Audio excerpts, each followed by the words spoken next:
So, off the top, I just want to give you a brief warning.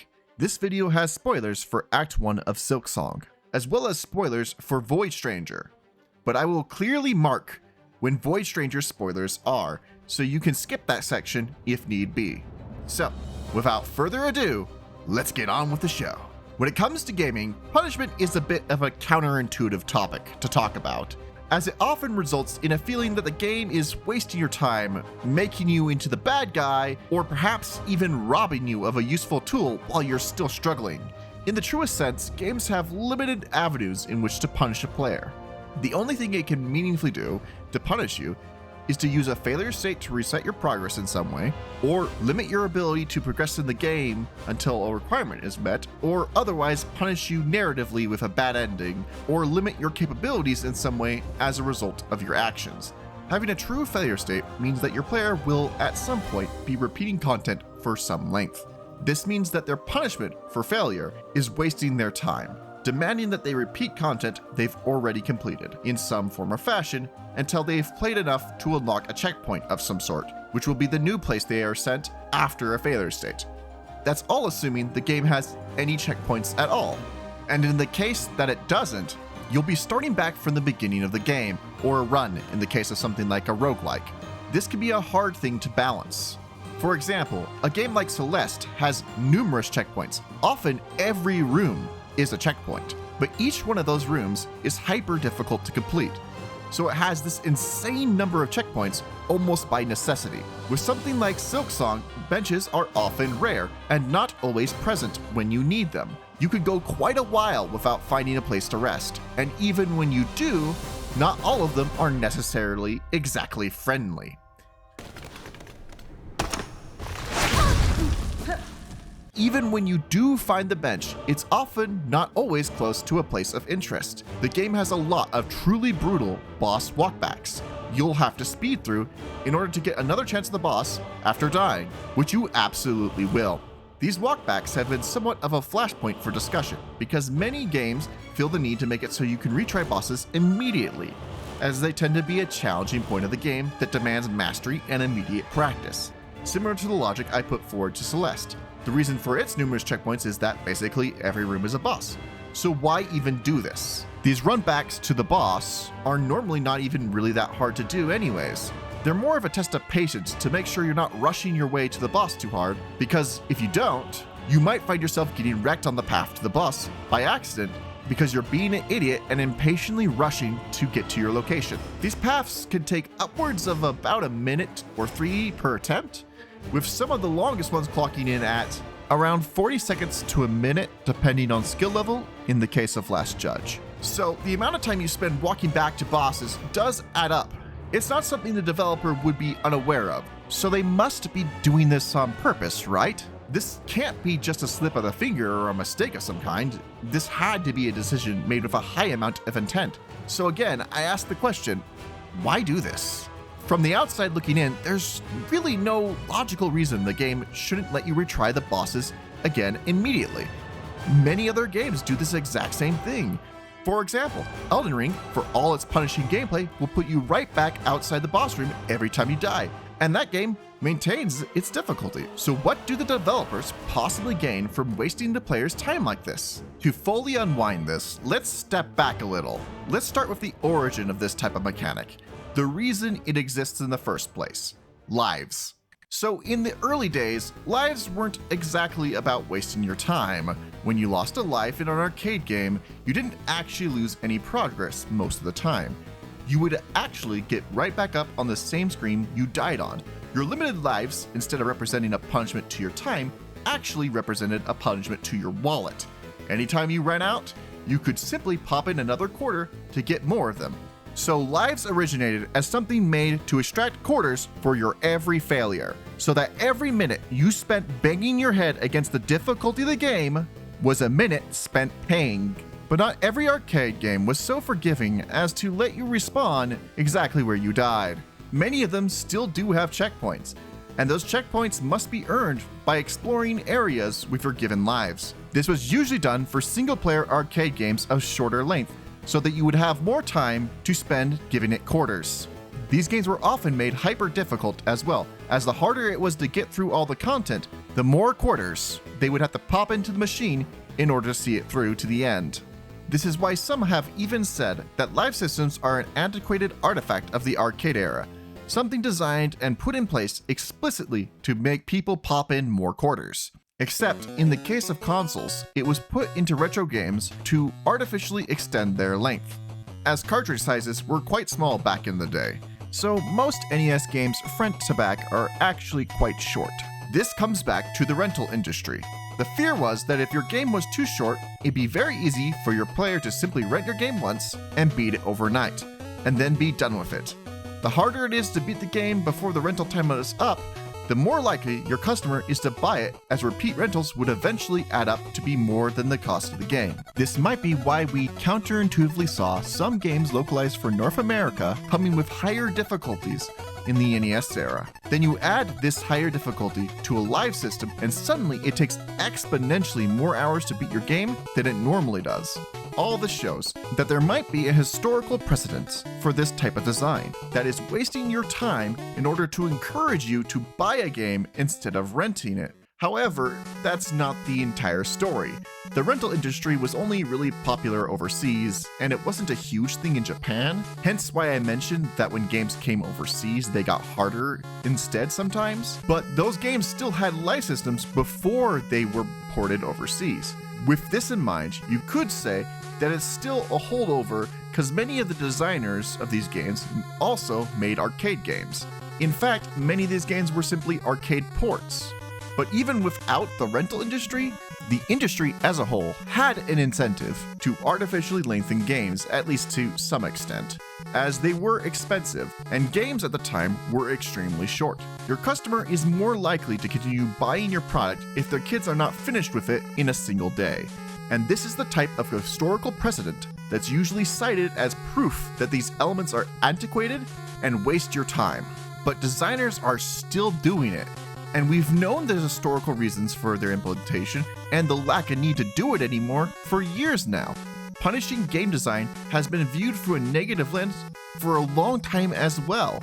While conversations on difficulty have somewhat reversed in recent years thanks to Dark Souls and its ilk, punishment actually has not. Yet games continue doing it. And the answer for its persistent inclusion can't only be nostalgia.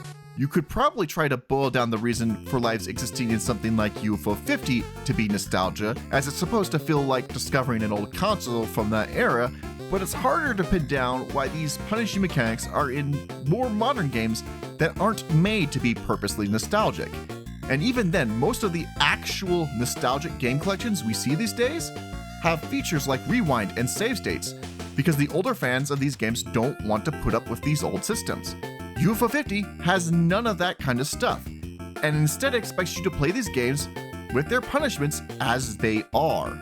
So these kinds of systems, if they continue to be used by these developers, even though we know their origins, there must be some benefit to them that we now see in hindsight. When thinking about what that benefit might be, you might find your mind drawn towards Dark Souls.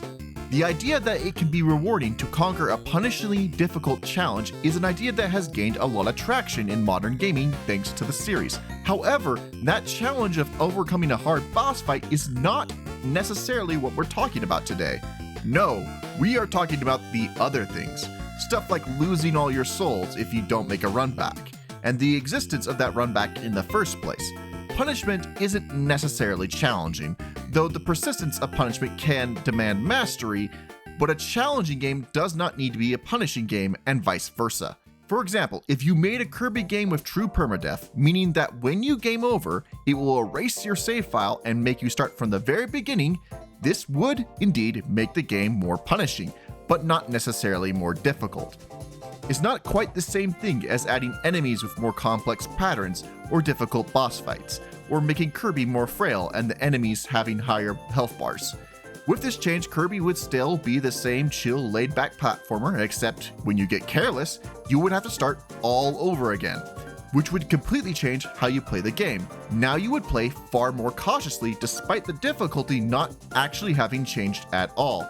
The best way to think about the difference is like this. If a child destroys your yard and you want to teach him a lesson to make sure he never does that again, you'll decide to punish them. He has to clean up his mess and then do 200 push-ups, and he can also play no video games for a week. This is not a challenge to the child to rise to the occasion and accomplish 200 push-ups and be able to handle a week without video games. You're not trying to give him the satisfaction of making it through that week.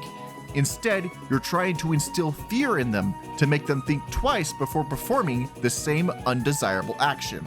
This is called negative reinforcement. You instill an idea, behavior, or desired outcome in your audience by making them think of the punishment they will incur if they do not do it correctly. There is a reverse to this called positive reinforcement. It uses rewards in order to incentivize you to do more than is strictly necessary. The best examples of this in video games are the scoring systems in Devil May Cry or Bayonetta.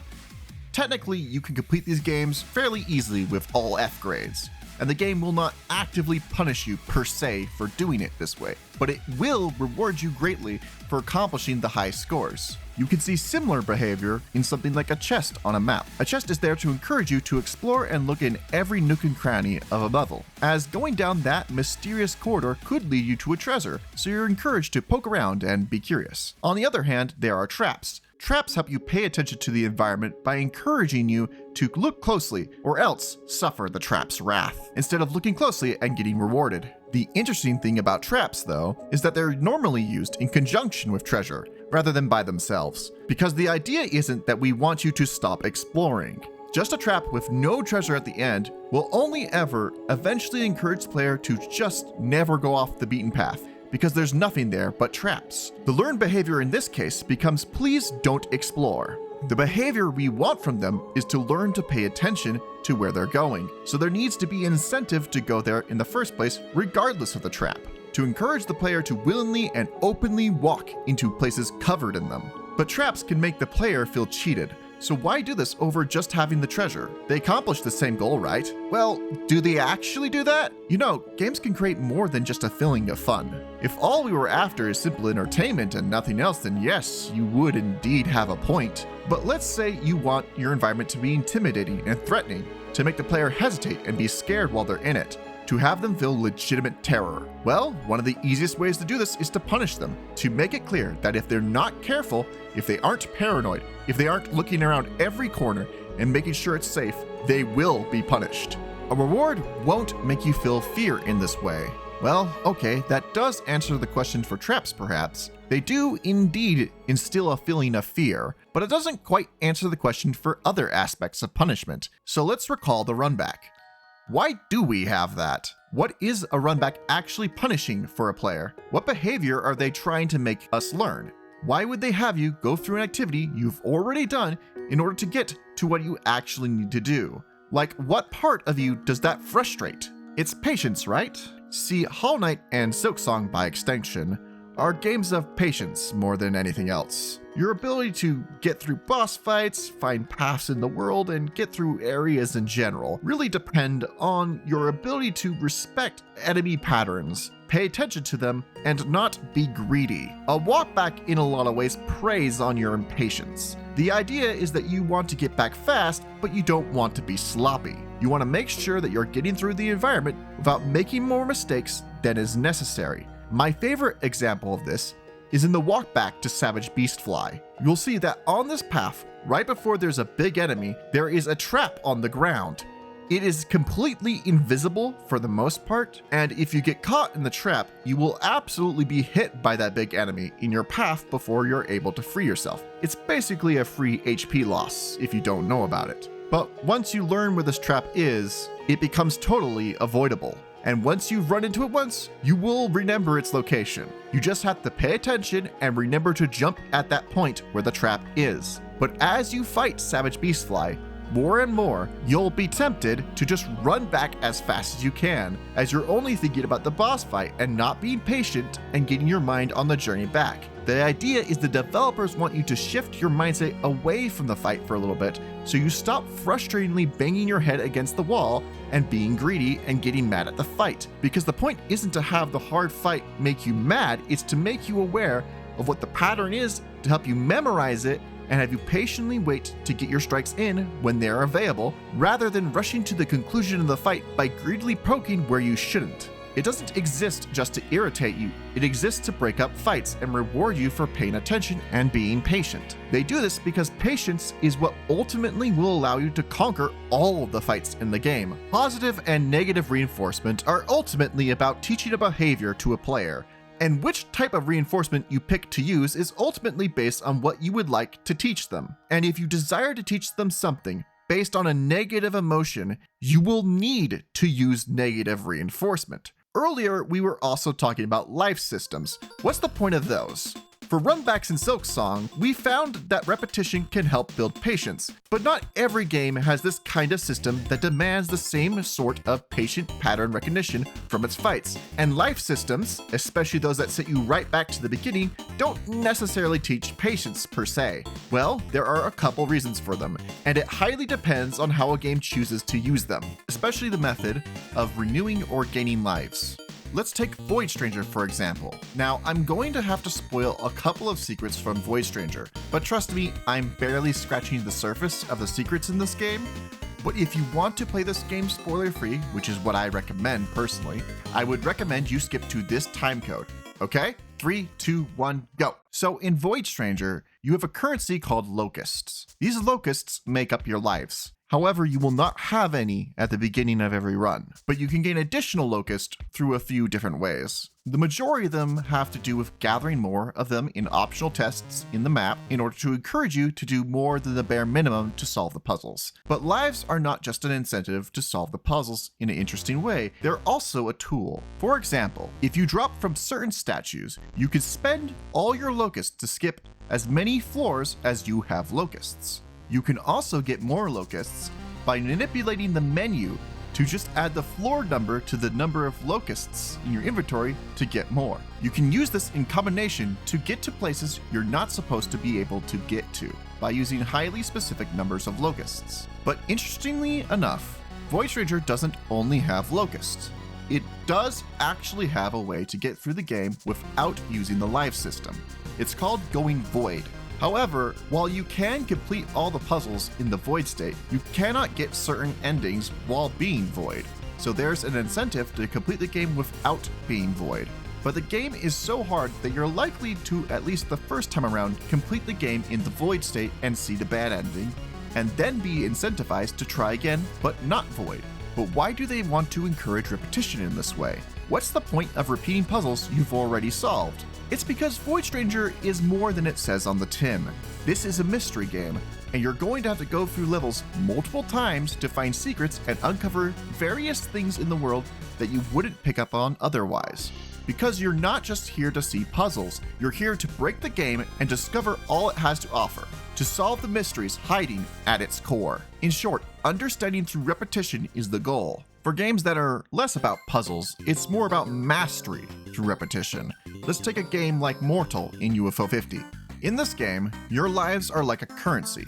Your goal is to get through each level with the bare minimum amount of soldiers used because the lives carry in between levels. So the less you use, the more you have to use on the later, more challenging levels. But each life you use in game benefits you greatly. So you're going to be tempted to use more than necessary. Because of this temptation to use more than you actually need to, you're likely going to end up with too few lives to complete the final levels in your first run through. You'll then be encouraged to go back to the earlier levels so you can come back to the last one with the proper amount of lives and slowly master each one until you can get them down to the smallest amount of units needed to pass them.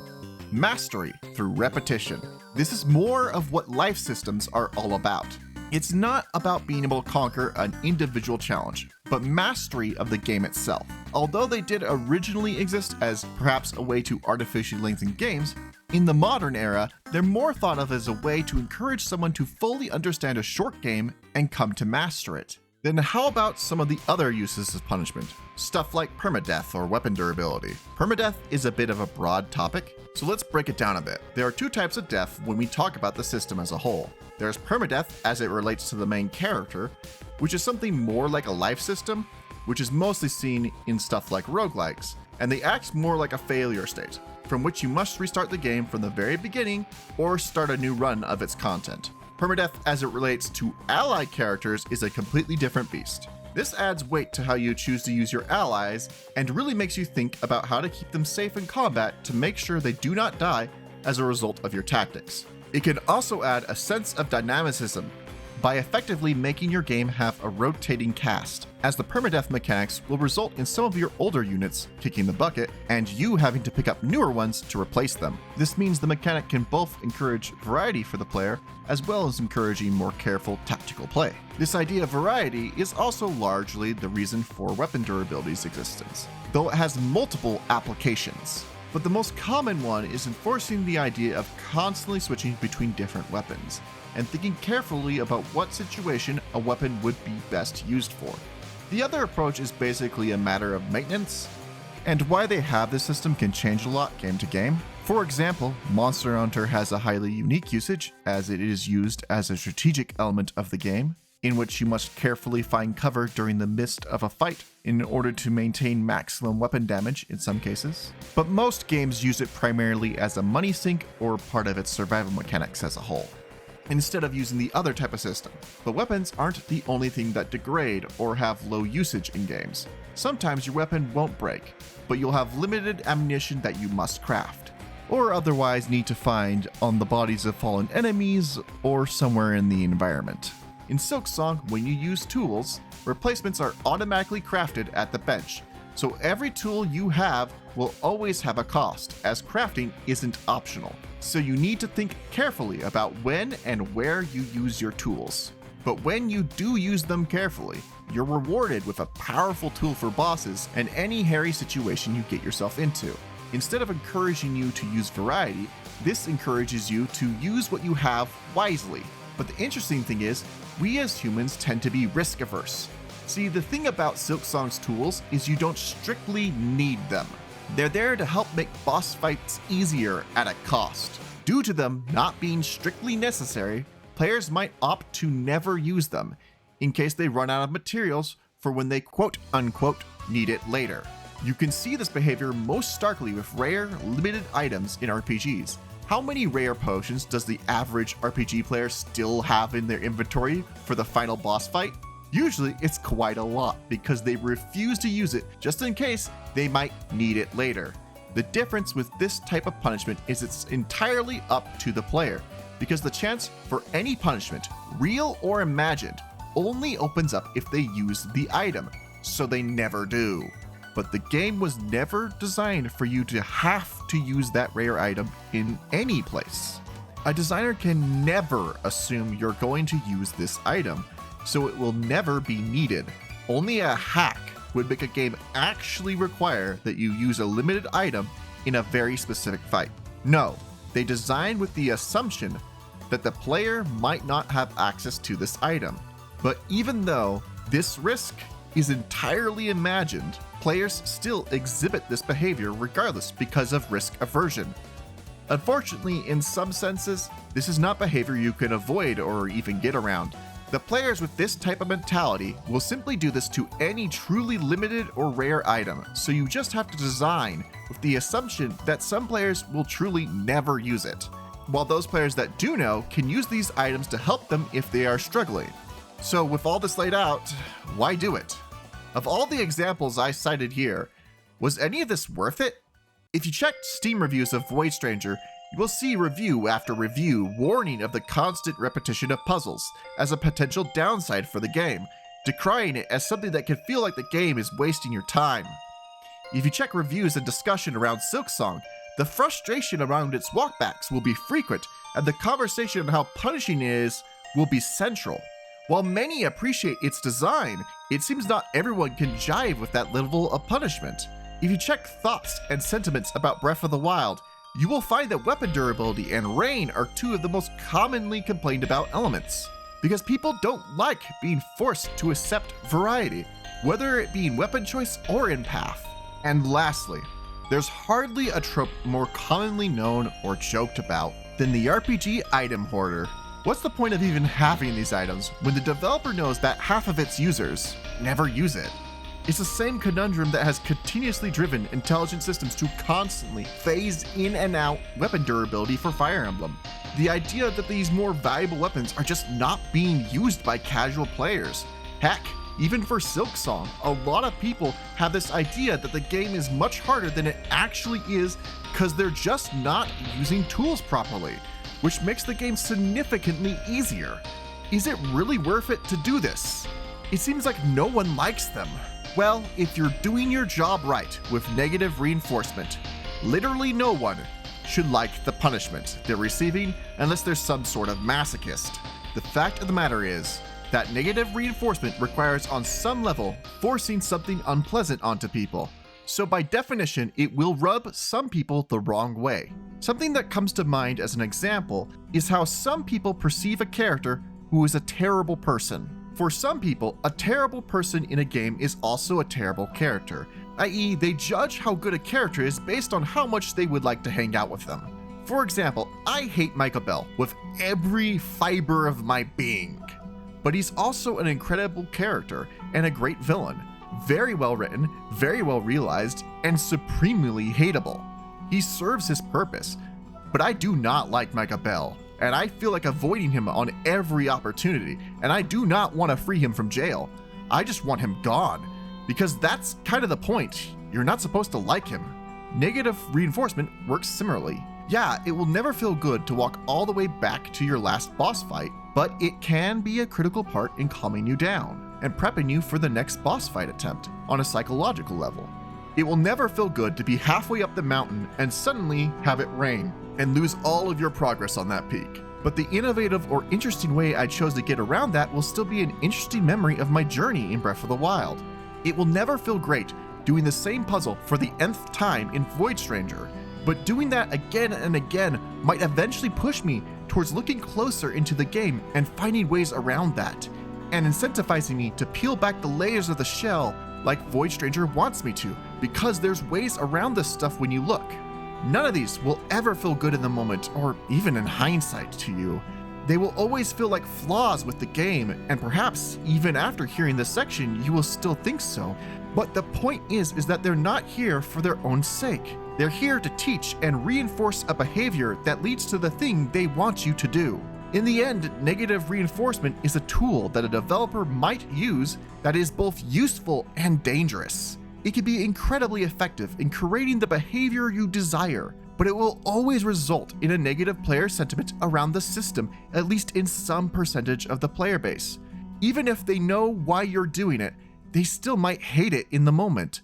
Goodness knows I was slowly losing my sanity running back to the Hunter's March arena without Dash or the Reaper's Crest. And that's coming from someone making an entire video essay on why it was entirely justified for Team Cherry to play him like a little fiddle. And with that, the person behind me cracks their fingers and says, "Okay, Mr. Know-It-All, let's see how you like this. I'm gonna make my Metroidvania have 1 to 2 hour walkbacks. You will eat those words."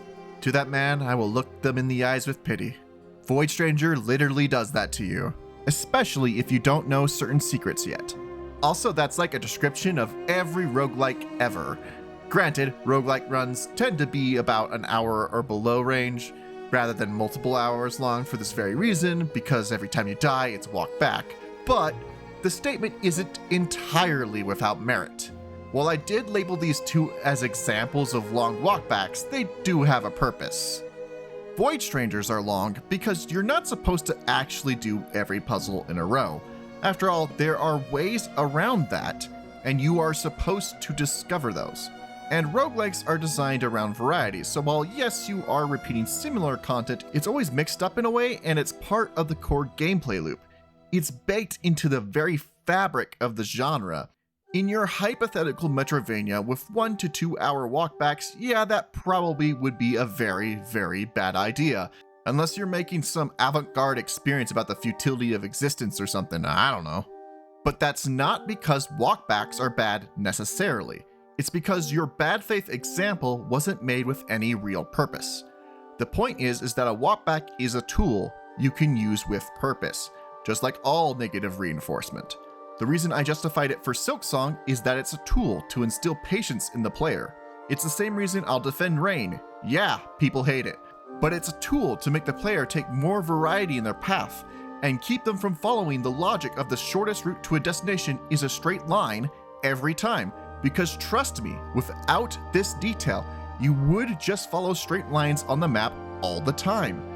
What makes an egregious or bad use of negative reinforcement is the same thing that makes bad use of any tool. If you're misusing, abusing, or otherwise not thinking critically about why you're adding that element, you'll likely end up with something that isn't quite doing what you intended, and more than likely is actually backfiring in epic fashion. What I do know is that almost no one adds negative reinforcement just because they want to punish their players. There's purpose and reason behind these mechanics, even if it's not always immediately visible. So the next time you want to personally deck whoever's idea it was to add rain to Breath of the Wild, think back to how it added variety to your journey. Now, whether that trade-off was worth it to you is ultimately subjective. Yes, I'm not saying you're not allowed to think rain was a bad idea or poorly implemented. The same applies to walkbacks in Silksong and the life systems in many games. But just like with Micah, a thing you hate is not always necessarily a bad thing, because as long as it achieves its job effectively, it's serving its purpose. You may hate it until the end of your days, but that was kind of the point. You're not supposed to like the villain. You're supposed to learn from and conquer them. But this is not a villain you could conquer by the traditional definition. After all, these villains are prickly and consistent, and cannot be defeated. To conquer this kind of villain is to understand the lesson they're trying to teach, the behavior they want you to exhibit, and then adapt accordingly. You will find your walkbacks in Silksong far more enjoyable once you accept that you should stop rushing too hard and take your time to get to the boss. You'll find yourself calmer and more ready to tackle your next attempt, and losing fewer masks along the way to boot. Rain becomes infinitely more endurable when you simply accept that you will need to divert and start thinking about alternative routes instead of lamenting your current situation. And for Void Stranger, you'll soon find that locusts do far more than you ever thought they could, and that those limited lives are slowly encouraging you to poke around the world so you can break through the edges and find what's underneath. So the next time you run into mechanics that so obviously cause friction for you, remember that not every element of the game is necessarily there to create fun and whimsy. Sometimes a villain is necessary to teach you a lesson on how you may best interact with the game, or otherwise make you consider the danger of its world. Every rose has its thorns, but the thorns aren't a blight upon its visage.